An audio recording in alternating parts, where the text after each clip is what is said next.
Hey, what is going on guys, Tech Enthusiast here, and this is my review of the Honor View 10. As usual, here is a brief look at the specs, and it's very impressive at this price. It has Huawei's latest CPU, the Kirin 970. What really stands out is the 128GB of internal storage, with the option of also adding a microSD card. Just like its rival the OnePlus 5T, the Honor View 10 has gone with the 18:9 aspect ratio, and they have even managed to cram in the fingerprint reader on the bottom bezel. At the back you have a dual camera setup. They were able to squeeze in a massive 3750 mAh battery and also keep the phone 7mm thick. However, it leaves a serious camera hump for both lenses. On the left of the phone is the SIM tray, which can take 2 SIMs or 1 SIM and a microSD card. On the right is the power button and the volume rocker. On the top they have utilized that space by adding an IR blaster, which can be very handy to have. And finally on the bottom, it's good to see that the headphone jack is there. Then there is the USB Type-C port and a single firing speaker. The Honor View 10 has a 5.99-inch LCD display, which is at a 1080p resolution. It is pleasingly punchy for an LCD, but it's not as vibrant as the optic AMOLED screen on the OnePlus 5T. The front-facing fingerprint reader is quite small, but it is really fast, just like the OnePlus 5T, and it works on every single attempt. The Honor View 10 comes with Android 8 Oreo out of the box, along with their skin on top, EMUI 8. Now because it comes with Oreo, this also means it supports Project Treble, unlike the OnePlus 5T. So let's have a brief look at the OS. Sliding down the top you have the notification tray with a plethora of toggles which you can customize to your liking. Now going into settings, you can see the default skin where the settings are divided in 12 categories. Let's start off by going into apps and notifications. Here is the app twin where you can clone social media apps such as Facebook. This is so that you can use your secondary login if you have one. This also works with other apps such as WhatsApp, Instagram and Twitter. If you don't like the iOS style launcher, then you can add the app drawer from the home style screen. I'm not going to show it here as it is self-explanatory. They have also added the option to change the DPI of the screen, so you can even save more battery by going to 720p. Not that you really need to, thanks to the big size battery. One feature I find very useful is the smart rotate. So if you're lying down, the screen won't change to landscape as it detects the orientation of your eyes. By default, the Honor View 10 is operated mainly by the home button gestures. Here you can see a demo of how that works. So by using this method, you won't have the on-screen navigation bar, which also means more screen real estate. So a long press of the home button will take you home, a swipe left or right brings up the recent apps panel, and a short press acts as the back action. Next is the navigation dock, which adds a dot on the screen. You can move it anywhere on the screen. Here you can see how that works. I'm not much of a fan of this, so I'll go to the last method, which you may have already guessed is the navigation bar, which you can also hide if you need to. Some of the things I didn't like is the inclusion of bloatware. Here are 6 not so great games. The good thing is that you can uninstall them. It doesn't stop there. They have also included a few apps. Booking.com is quite random, but like I mentioned earlier, you can uninstall them.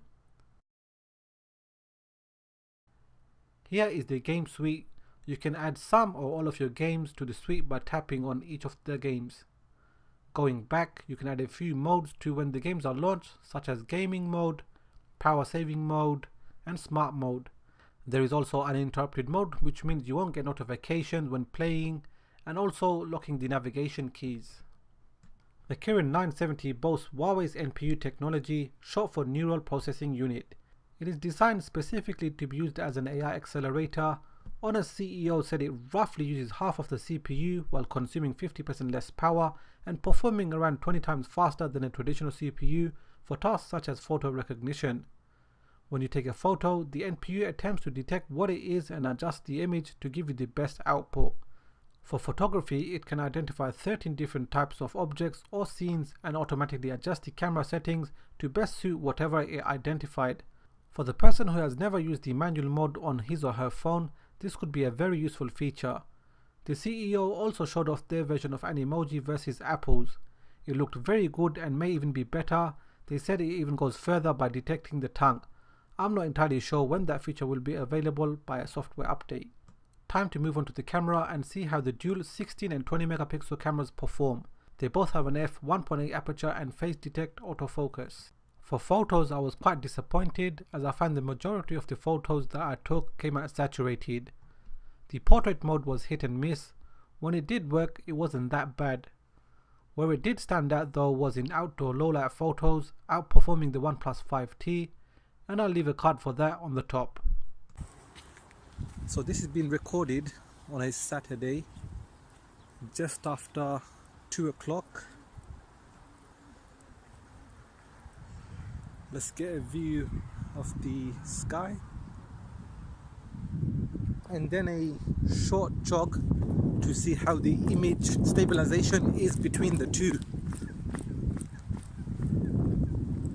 For gaming, the Kirin 970 is able to handle pretty much any game on the Play Store, including popular emulators such as this Nintendo 64 emulator.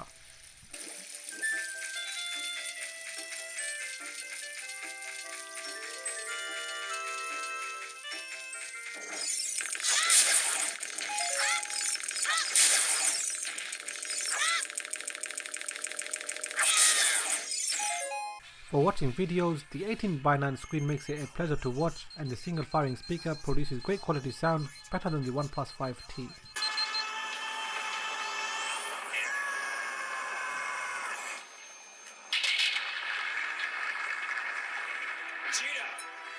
Vegeta, what's wrong with you? Tell me what his power level is. It's over 9,000! 9,000? You gotta be kidding me! In day-to-day usage, I had no problems with this phone. I was easily able to get through the day with a full charge and still have enough juice left over thanks to the big battery. The phone was very snappy thanks to the Kirin 970. So conclusion time. Is it the OnePlus 5T killer? Well, that depends. The deal breaker for me was the camera performance. It wasn't better than the OnePlus 5T and there was zero video stabilization. It is certainly a great device at this price point, and although it doesn't have 8 gigs of RAM, it still is really fast. It's also worth mentioning that neither of these phones are water resistant or support wireless charging, but you can't expect that much at this price. If a better camera and a cleaner version of Android is important to you, then the OnePlus 5T should be your choice.